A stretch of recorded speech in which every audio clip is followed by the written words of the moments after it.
listen to this passage as he describes the reaction of the Athenians when word trickles back home to Athens about the terrible disaster that they've suffered in Sicily. When the news was brought to Athens, for a long time they disbelieved even the most respectable of the soldiers who had themselves escaped from the scene of action and clearly reported the matter, a destruction so complete not being thought credible. So their first response is denial. They simply refuse to believe it. No, that's impossible. We're too powerful. That could never happen to us.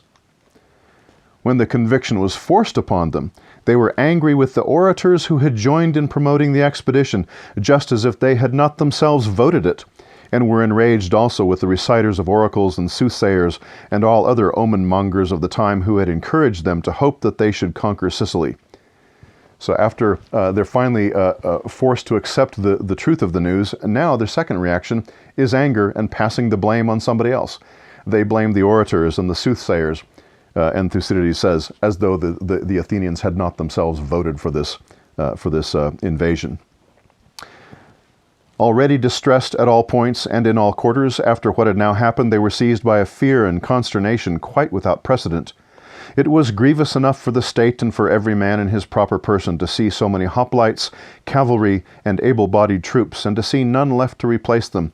But when they saw also that they had not sufficient ships in their docks, or money in the treasury, or crews for the ships, they began to despair of salvation. They thought that their enemies in Sicily would immediately sail with their fleet against the Piraeus, inflamed by so great a victory, while their adversaries at home, redoubling all their preparations, would vigorously attack them by sea and land at once, aided by their own revolted confederates. So now the third reaction, after initial denial, and then anger and pointing the finger at other people, now they simply collapse in despair and fear. When they finally realize what's happened, they're ready to give up. And then their fourth reaction. Nevertheless, with such means as they had, it was determined to resist to the last, and to provide timber and money, and to equip a fleet as best they could, to take steps to secure their confederates, and above all Euboea, to reform things in the city upon a more economical footing, and to elect a board of elders to advise upon the state of affairs as occasion should arise. In short, as is the way of a democracy, in the panic of the moment they were ready to be as prudent as possible. Now, there's their fourth reaction. They finally gird up their loins, start getting brave, look at each other and say, well, we'd better do something, and they buckle down at work and start to work. In the panic of the moment, they're ready to be as prudent as possible. Now, those four reactions, according to Thucydides, are common to human nature.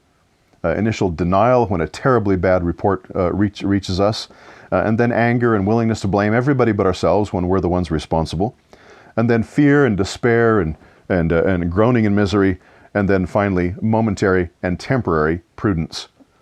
And if you think about other episodes in history, even fairly recent ones, like the attack on the World Trade Centers and the Pentagon in September 11, 2001, which all Americans remember.